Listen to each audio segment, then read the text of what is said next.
So diabetes పేషెంట్స్‌కి ఒక్కసారి insulin తీసుకోవడం స్టార్ట్ చేస్తే 100, 150 లెవెల్స్ పోతూనే ఉంటాయి. అంటే చాలా డేంజరస్ ఇది. ఫైనల్ స్టేజ్ అన్నట్టుగా భయపడుతూ ఉంటారు కదా!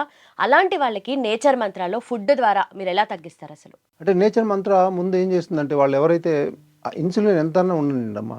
ఇప్పుడు లక్ష్మణ్ అమ్మాయి 100 నుంచి తగ్గించుకుంది. హలీం అనే ఆమె 66 ఇలా చాలామంది ఉంటారు. 100 కానియండి, 150 కానియండి. ఎంతుందనే దాన్ని కాదు.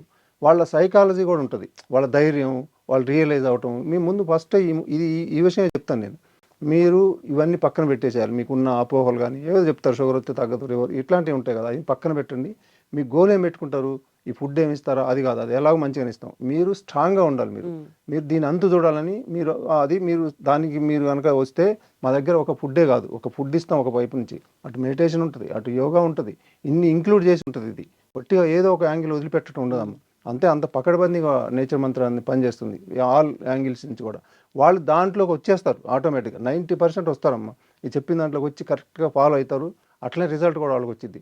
రానోళ్ళు కొంతమంది ఒక 10, 20% దాకా ఉంటారు. వాళ్ళకి మనం ఏం చేయలేం వాళ్ళకి. హ్మ్. అది జరుగుతా ఉంటది.